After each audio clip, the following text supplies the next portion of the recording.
Welcome back to Trading Day. That is the National Draft on Fox Footy, November 24 and 25, where dreams are made. Make sure you tune in for that. Guys, we're going to talk to Rob McCartney now, the football boss at the Hawthorn Footy Club. Let's have a chat. Rob, thanks for joining us on Trading Day. It's been a busy couple of weeks for you. I'm sure it's been a busy season for you with plenty going on down at Waverley Park. I just want to ask, how close did Luke Bruce and also Chad Wingard come to actually joining GWS in the past few days? Yeah, look, obviously GWS reached out to both those players, Chad over the weekend and Luke over the last sort of 24 hours. And in both circumstances, as you know, they're contracted players. Obviously, that approach went through their management, and then we were informed and we said to both players, look, we're happy for you to have that conversation, see where it sits for you, but you're also, required footballers at our football club and are much loved players as well. So we're open to the exploration, open to the conversation. And in both circumstances, we're really pleased that they decided that they wanted to be part of the future of our footy club, wanted to support Sam in his first year as a senior coach and wanted to see whether we could continue to build the group that we've got to a point where we start to play some finals footy in the next couple of years.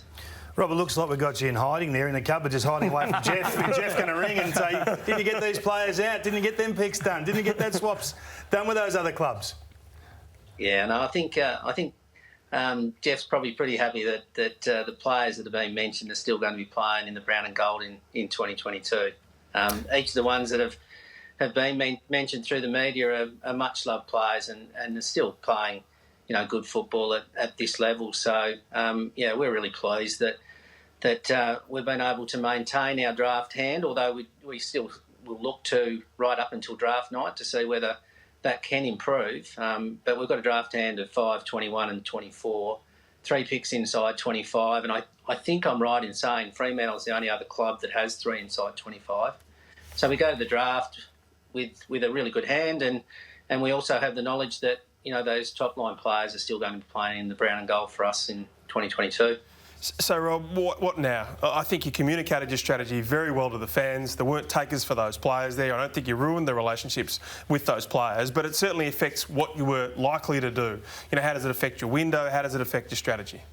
Yeah, it's a good point you make, John, and I think the thing that's lost in all of this is that we weren't looking for a strategy that was going to be played out over 12 months. Like, we need to use the draft over the next 2 to 3 seasons. We started a little bit with Granger Barras and a young lad by the name of Seamus Mitchell, who you haven't seen a lot of yet, a pick in the 20s, and we get 3 picks inside 25 this year. We need to use, the next draft and the one after that to do the same. If we do that well, we'll have hopefully somewhere between 10 and 12 players inside 30 over that period of time. And if you look at the Western Bulldogs and Melbourne this year, that's the strategy that brings you every chance, not just to get there, but to hopefully stay there for a couple of years. And I think we were probably the club that might have instigated that first and foremost in leading into that 2008, and then obviously that glory period of 13, 14 or 15. And then Richmond probably did something similar. So we know the approach that needs to be taken. The fact that our draft hand didn't improve over this trade period doesn't mean the strategy is lost now. It wasn't a strategy of one trade period. It's a strategy of 3 or 4 years for us. So, Rob, does that mean then you're open to trading those senior players again in 12 months' time? No, I think let's get through this trade period and finish. No, I'm not saying that at all.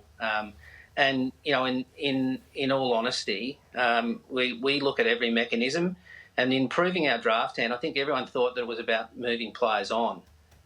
You can improve your draft hand by, coupling picks and getting yourself in a little bit closer, or you can split an early pick and get a number of picks inside, a range of 20 or 30. So there's different mechanisms, and again, look, I think that's a long bow to draw.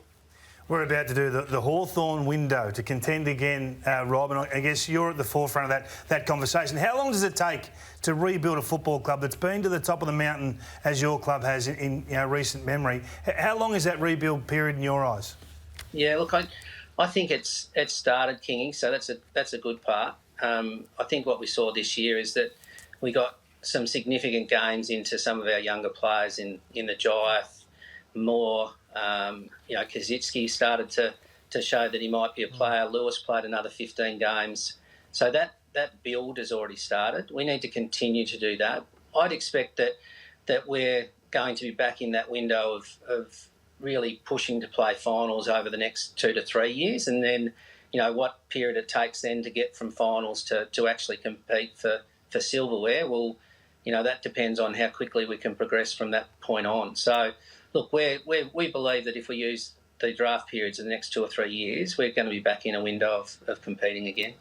Rob, how's Sam Mitchell? Well, if I was him, I'd be a little bit rocked. You speak to a couple of your former coaching confidants, some of whom you've spoken to and coached with this year, and all of a sudden that leaks out really quickly, and a lot of people criticised it. Now, whatever it is, I thought the leak was probably more concerning than the nature of his conversations. Was he pretty flat with that? Oh, John, you know Sam Mitchell. So he's never flat. He seriously is the most driven and committed person I think I've worked with. So look, I think he's addressed the statement that was made. They were more generalised conversations and happened well and truly before the trade period. But no, Sam is definitely not flat. He drives me bloody crazy. He's in here 24/7. He's preparing for a pre-season. He's as excited as I think he might have been when he came in for his first season of AFL footy. And what is great is that while there was some interest in our players, all of them voted with their feet and their heart to be part of the future and be part of Sam's future as a first-year coach. Rob, we really appreciate your time tonight, and we'll chat to you again soon. No worries. Good on you guys. That's Rob McCartney, the head of football at Hawthorn Footy Club. Joey, you've got the Hawks. When is their premiership window? Yeah, I do. Well, we'll start by having a look at what they got in and where they finished. And as we know, not much activity ended up happening with the Hawks. Now, it's interesting they say they're happy with where they're at. Ideally, we believe they would have loved another pick inside the first round to continue their rebuild. It wasn't able to happen. But Rob was right. The positive out of that is these players want to stay. Yep. So for all this instability we've spoken about the football club and Clarko leaving, clearly the players wanted to stay at Hawthorn and wanted to play for them. So that's a positive. In the end, they bring in young Max Lynch as a ruckman who, along with Ned Reeves, is the future in the ruck stocks. They've got Benny McAvoy, for maybe a year or two left, the captain at the moment, and they've got some developing ruckmen who Benny McAvoy will be a wonderful mentor. You take a look at their profile. So they had a couple of good years there, which was a bit unexpected when they played finals and finished high in the ladder. They've now been in the rebuild. And as we touched on earlier, Ralphie, I think I really like their list profile. I think it's in a much healthier state than people give them credit for. Earlier, you showed your best 22, Ralphie, and I hope we can get that up again because, as I touched on, I think they have one of the most exciting backlines in the competition, with Sicily being fully fit, Granger Barras and Will Day, a top 10 draft picks. Scrimshaw's a beauty. Giath, we know, has come along. The midfield, they're all 28. So Wingard, O'Meara, Mitchell are 28 years old. So it's not like their best football is gone. I still think they can all play, pretty good football for another 3 to 4 years. We know a few of their older players, so McAvoy, Bruce, maybe Shields and Gunston. They're the ones on the wrong side of 30. I think they're developing quite nicely. I think this team, let's see how good a coach Sam Mitchell is and can he get them into the finals in the next 2 to 3 years, like Rob McCartney just mentioned that they expect to play finals in the next 2 to 3 seasons, which for me leaves that window open after that. So you get into the finals from 2025. I think their window is again open. It's just going to be fascinating to see what Mitchell does with this list because they weren't able to get more early picks in. I think the game's now more about top liners than ever. And your top liners come in the first 30 in the draft. Logically the first 10 picks in the draft. If you look at the previous 4 years, they've had 4 picks inside the top 30. 4 picks. It's clearly the lowest across the competition, coming off the back of a successful period, so you give them all the time in the world. But at some point it has to correct. 3 in this year's draft, under 30, as we just heard Rob talk about. But they're going to need another 3 or 4, probably 6 in the next 2 years. I would say 3 or 4 next year. They tried to do it this year, didn't work out. They've got to go again. You asked him, he's not going to declare his hand tonight. It's 12 months of pain, but I think that they need to get that glut in within the next 12 months. Who won the premiership for Melbourne? It was Christian Petracca, it was a pick 2. It was Luke Jackson, who was a pick 3. It was Salem, a pick 9. I just say on Hawthorn, though, their last 4 weeks, they beat Brisbane by 12 points, beat a Collingwood side that was young, beat the Western Bulldogs by 27 points, and then a really banged up Richmond they drew with them. So, yeah, they got decisions ahead, but they got some talent. Let me ask you, before I ask you you about Carlton, Joey. So they finished 14th this year, the Hawks, 7 wins and 2 draws. What's the best result for them next year? Because with the current list they have, they're clearly expecting to improve because they've kept all their older players. I think they could finish just outside the 8 in that bracket from 8 to 12. I mean, if Gunston and Bruce are fully fit, they're 2 All-Australians that can kick 40-plus goals. If a fit Mitchell and O'Meara and Wingard play through the midfield with Warple, they are talented All-Australian calibre players. And with Sicily back in defence, a developing Granger, Barras and Will Day and a CJ, Hardwick, Impey, I think they would, at some stage next year, we'll be thinking this team could make the 8. Yep. Chera deal, Ralphie, that was done a few days ago, and Fremantle and Carlton came to an agreement. What is that deal? The Chera deal, yeah, so that he's 6 in that future second round as well. Just players with the biggest season of their life ahead for Carlton. Zach Fisher, Paddy Dow, Lockie O'Brien, Zach Williams, Mitch McGovern. I spoke to Robert Irazio, who is Charlie Curnow's manager today. I said, how's he going? Obviously, we know the knee issues. He said he's like a caged tiger. They're actually having to hold him back. He's in beautiful shape. And so I just would love to see him play a full season with 25 games, a few finals next year and see what he's capable of. Carlton, Kingy, take it away. Well, to me, they're only 40 games away. I really think that. I mean, they got so much right in the 2015 draft that they're really only looking for those additional midfielders or those peripheral players. You know, the spine that we all keep talking about. Curnow, Mackay, Wiedering. Curnow's only played 62 games in 6 years, 4 over the last couple. They just desperately need him healthy in that forward line, and it changes everything. I mean, Chera comes in, and maybe he's better than picks 5 or 6, whatever it slides to in this year's draft. Maybe he's a better player than that. Yep. I don't know. He's 8th at Fremantle for score involvements. He's going to have to be better than that at Carlton. It's as simple as that. And the demand on him as a big-name recruit coming to Carlton means that there's a bit of extra spice there. But he's a player. He's a midfield player that can go and be part of that rotation. There's no doubt about that. They've had the 3rd fewest national draft picks over the last 4 years. Only 14 picks, 7 of those inside the top 30. So I question whether the absolute star factor is around the edges. And you can go through the names. We've done it before. You know, is Kemp going to be that man? Is it Stocker? Is it Dow? We throw these names up all the time. They're the same names. But this list, when you look at those that are 26 to 27 years of age, Sard, Plowman, Williams, McGovern, Martin, those types of players are going to shape how quickly this comes together. I think their list profile is going beautifully, and I think nearly all the players on the list have still got upside. Really, even some of those names you mentioned, King, at 27 years of age, like Zach Williams and Jack Martin. And they're the reason. That's right. They've all got upside. And Charlie Curnow, we saw enough at the end of last year to say he's still going to be a serious player. I'm with Kingy. I think next season they should be playing finals. The list they've got, and then from there they should be looking to be in that premiership window. If Vossi can just turn that culture around and do what Simon Goodwin did at Melbourne, anything's possible. Well, better systems, and it's game on. And you look at those team-first ideologies that clearly come at Melbourne. They spike in 2024, and I think they contend. 2023, and they spike as early as 2024 for me. I think that if you get this group right for a 30-game window, then you're talking about all those team-first aspects. I think if you can return Patrick Cripps to somewhere near a top 15 to 20 midfielder in this competition, not the 40 or so ranked that he is now. Let Sam Walsh take control of this midfield and just build around the star factor player. I think they easily get to 12 wins next year, just on what's already there.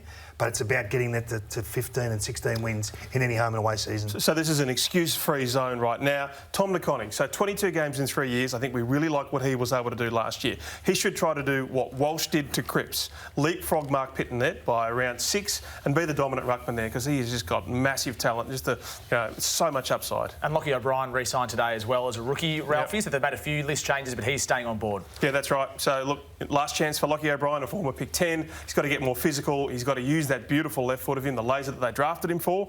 He has been a disappointing player, but he gets his chance. He's never really had...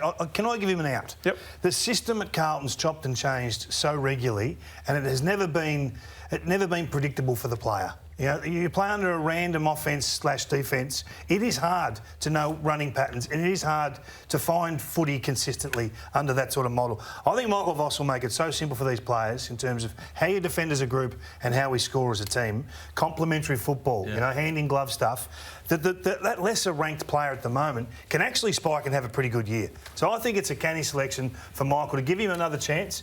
Costs you nothing to give him another contract, really. He's a pick 10. This is a guy they need to make into a footballer. I am unsure about Luke Sayers calling the club a destination club. They've got so many vacancies because they've moved so many people on. It's understandable that they then get people in. I think we've got to wait and see whether they are a true destination club. But one club that has been a destination club for the best part of 10 or 15 years now is Geelong, and their long-time list manager Stephen Wells joins us on trading day. Stephen, thanks for your time. Fair bit of activity for the Cats over the last couple of weeks. Let's deal with Jordan Clark off the top. You wanted pick 19, you got pick 22 in a later selection. How did that play out? Well, it went well. Andrew Mackey and David Walls from Fremantle, Andrew Mackey here at Geelong, conducted the negotiations, and it was pretty obvious from the start that Jordan was keen to get to Fremantle, but was also happy to come back to Geelong. So it had to be a good deal for us. We think the 22 and a future third is a good reflection of the value we placed on Jordan, and obviously the same for Fremantle. So it took a while. We got here in the last day and got the deal done, but it's a good deal for everybody. Wellesley, we'll ask the hard one early. There was a report today that you had a conversation with Jordan, and he might have even hung up on you. Surely no one hangs up on Stephen Wells. How did that conversation go? What was the nature of it? No, it didn't happen. No, plenty of people probably want to hang up on me, but no, Jordan didn't. We had a conversation the other day, and it was very respectful. I was very surprised to see that report today because that didn't happen. Well, Stephen, the journalists are all happy, mate, because you gave them something to talk about for the 10 days. You gave them the attention they were after, so they thank you, even if they don't say it publicly. No, thank you. Just the thoughts with John Segler and the plans for him going forward in the side now. Well, Jonathan obviously adds to our rucking group. We've lost Darcy Fort, and the only way we were going to let Darcy go, of course, was if we brought in another experienced ruckman. And we've got 3 or 4 young blokes here who can play in the ruck and are developing well, but obviously Jonathan and Reece Stanley are going to be our 2 experienced players, both now played plenty of AFL footy and can really help us, we think, in that area. And it was great that Jonathan, in the end, was keen to come to Geelong and go with the next phase of his career. Wellesley, do you not like draft night? What's the situation? I mean, you seem to get older and older every year, and we keep talking about it. And I know you've got a team that's in contention every year, so it's a difficult phase for you. You don't get many top 15 picks or top 20 picks in the draft. How hard is it? Can you answer for us to structure up a list that gives Chris the best opportunity when you finish so high? Well, yeah, it is. It's just our reality, as it's been for a while now, that we haven't had access to those top 10 picks, and so we're trying to find a way to compete with the teams that have had their own set of circumstances in their attack on the premiership. So yeah, it's an interesting challenge. It's probably a bit unique, but we just put our heads together and try and do the best we can, bring in some players that we think can help us, or going to the draft with the hand that we have and doing the best we can. But it's an interesting challenge, but it's a great credit to Chris and his coaching teams in the past and what's going to be coming up in the future, that they get as much as they can out of the list, I think. So it's certainly a different set of circumstances to what some other teams deal with. So you'll have to sit back and review your own systems and your own club at some point. Why have you lost so many players that have been around the edges? I mean, we're going to talk about a few that have left this year. Where's the shortfall? Is it just a lack of opportunity? Have they not been developed properly? Is there an issue there? Because it is a concern, or it must be a concern, given you rated these guys so highly at one point. Oh, it's definitely something that we're well aware of, and I think it just simply boils down to, David, the fact that we're a hard team to get a game in, and we make no apologies for that. We want to be as good as we can be to give ourselves the best chance of success. So, it's a hard team to get a game in, and unfortunately, players that are looking for opportunity and don't think they're going to get it here will ask us to consider a trade, and then we get a draft hand from that, and we try and turn that into some other good players that maybe be able to help us win some games of footy down the track. But I think it's as simple, David, as the fact that it's a hard team to get a game in, and has been certainly in the last 10 years or so, and we're hopeful it will be like that in the future. Stephen, philosophically, it looks as if you guys are going to keep having a crack to win a flag, which is certainly admirable, especially with Joel Selwood and Patrick Dangerfield and Tom Hawkins and these types playing. Does this method have an end date, or are you going to keep kicking the can down the road? Oh, no, we're well aware of the fact that we've got an older list, and that at some stage or other we might have to have a different strategy. But whilst we've had that team we've had over the last few years, it's not been sensible to think that we might be getting those earlier draft picks that if we'd gone a different way with our list, we might. So, we're well aware. Nothing's sort of stuck up on us, I suppose, with the way the list has been. But, we're continually trying to develop our strategies for the future, knowing that we're trying to achieve some ultimate success in the short term, but trying to cater for the mid-term and long-term as well. You plucked Andrew Mackie all those years ago, and then he became Gary Ablett's training partner up in the Gold Coast last year, and now he's, of course, got a greater responsibility under your team. Will you be there alongside him, although, of course, he's going to have a bigger role next year? Andrew's going to do what he does. He's had a terrific week this last 10 days where he's certainly managed the Jordan Clark deal and other deals that have gone on around it. I love working with Andrew, and I hope we can keep doing that. So that means you're there next year, Stephen? That depends if Andrew's here, probably. Okay, no worries. Well, hopefully we can both be there. You've got the young and the old, sort of a transition process. Thanks so much for your time, Stephen. We really do appreciate it. You've been in the game for so long and you've got so much wisdom. Thank you very much. Bye-bye. That's Stephen Wells, the list manager of Geelong, Joey. Yeah, I love it. I love that they just keep going to the well and keep having a crack every year. You've got to take the risk, and they're doing it. And as he said, they've been a victim of their own success for the last 15 years, that they can't go to the draft. So they're doing as best they can. I really love it, and I think every year, if you're a Geelong fan, you know you're giving yourself the best chance to win a premiership. Yeah, but it's about winning premierships. That's the end point of any conversation we're having tonight. Is about, so they're short now of the top 2 or 3 teams. They play a style that everybody's questioned in terms of, is it too slow how they move the football? You call it created a tension they couldn't handle and made them nervous with ball in hand, and any error costs them a goal. So there's a shift needed to be played out there. They haven't had a top 15 draft pick for 5 years, and the one they did have has just walked out the door. So something has to shift. In terms of winning it, they've got to be able to leapfrog these other teams now that have clearly gone past them in Melbourne and the Western Bulldogs. But aren't we saying with these premiership windows, you need to be finishing in the top 4 to give yourself a chance to win a flag? So that's all Geelong are doing. And then on any given day, things might fall their way in a preliminary final, or, they may not make those turnovers in a game of football. And, we've got to remember, they were in front in a grand final, in front in prelims. Yeah. So don't they just have to get to the top 4 and give themselves a chance? Yeah, but they're losing some players now. I guess that's my reservation. Clark goes. Kruger goes. Nathan Kruger, yeah. There's another player. Anyway, Darcy Ford is the other one I was trying to think of. He leaves. So it is, in effect, getting harder for them right now. Yes, I agree with that. So you've got, in my opinion, they've got one last chance. Now, it might run aground at round 12 next year. It might take another 18 months. But you've got to back these guys in. You've got to back in Dangerfield and Hawkins and Selwood and Smith and all these guys. Blitzarves, who's 31 in March. Even Jeremy Cameron is 29 in April next year. So they've rushed forward to give these guys one last opportunity. I love it. I secretly love it. If I'm a player at Geelong that's a mature age player, that's shown that I'm capable at the level and that I'm good enough to hold my spot and diligent enough week in, week out to present in the right fashion, then I want that opportunity. They've had the 3rd fewest top 30 selections over the last 4 years and with only 6. And I think that the cliff is coming. It's going to be a severe cliff, and it could keep them down. Wellesley's even nervous talking us, I reckon. Yeah. But they're in trouble. I'm excited by Holmes. DeConning I want to see more of. Stevens, these sorts of guys. I think there'll be a shift. I don't think they're going to aim to win 16 or 17 home and away games next year. I think they're going to push some youngsters in. That'll come at a cost in terms of winning games because you'll have a greater error rate. But that's exciting. I don't think Cat fans are too concerned about the direction of their club. It's the last dance, once again, but we've been saying it for the last 4 years. Hey, you touched on Mark Blitzarves. He was an All-Australian 40 regular. I know he still has high best and fairest finishes, but he plays a bit in the ruck, a bit on the wing, a bit at fullback. As you say, if they can settle him down to fullback there with Segler coming in, you would want him to be an All-Australian next year. And just on Tyson Stengel, he will be secured as a delisted free agent. He can kick 40 goals. He could be the value recruit of the year for the Geelong Footy Club. Let's talk about Port Adelaide Footy Club. Ralphie, Laddams leaves, and that keeps Sam Powell-Pepper. So how was their trade period? Yeah, that's right. So Laddams leaves, they get in Jeremy Finlayson. Yeah. Look, I'll tell you the one thing about Jeremy Finlayson.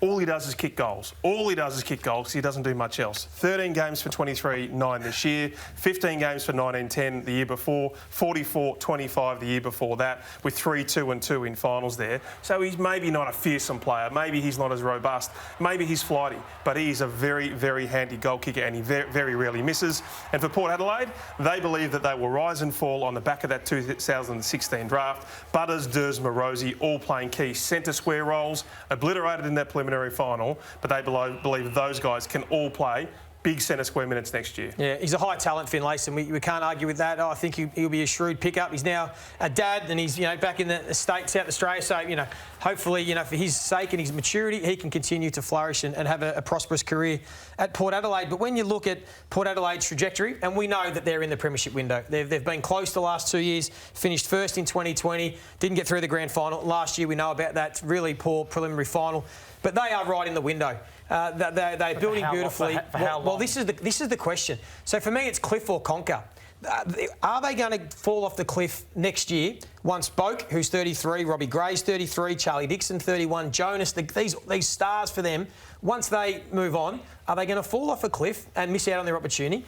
Or can that next wave that you just touched on, Ralphie, can they all live up to expectations and become the stars of the competition? Can Rosie become the Robbie Gray and be that best small forward mid in the competition? Can Butters take over from Boak? Can Georgiades become the next Charlie Dixon? If they can do that, I think their list build is really nice. I think they've still got a strong core of players. You look at Wines and Aliir and Eamon and Burton and Houston that are all still in the sweet spot of their career. Combined with those youngsters that we mentioned and Lockie Jones and Dersma and Bergman, who I really like, I think if they don't win it this year, I think it might be too late for the likes of Boak and Gray and Charlie Dixon, but I think they're set up for a sustained period. I think this next wave, they've got a strong core. I can see them being a top 4 challenger for the next 5 years. So what do you mean by cliff? So if it doesn't happen next year, I think for the either they're either going if they rely too much on these older players, which we're saying they have, they could fall away. But I'm backing them in to spike. Okay. I think that you've got to look at the next wave. Can that next wave replace the current stars, the Charlie Dixons, the Boaks, the Greys? I think they can. What about the question mark? But I'm giving them yes. I think they can. And what about the emotional baggage of losing 2 home prelims that in a row? That part of the cliff. Does if they go to the well again this year and miss out? Does next year. Does emotionally 3 years of having a crack, not winning it, the veterans, do they fall off a cliff or do they have a sustained period? I think they will have a sustained period with the core they've got. What do you think? No, I think these young kids are stars. Yeah. I think Rosie, Butters, they're just going to go next level and drive this midfield. They've got to become midfielders. They've got to become 25 disposal players, have maximum damage. They can't just rely on Wines, Boak and Dixon. It's just not going to happen. Against the best teams, they need to support those guys, and that's where they've been lacking the last couple of seasons. We've got lots more clubs to get to after the break, but tomorrow night, Australia's 2 best white ball batters, Meg Lanning and Elisa Healy, will go head-to-head. It's the Stars versus the Sixers, and it's live on Fox Cricket, the first game of the WBBL.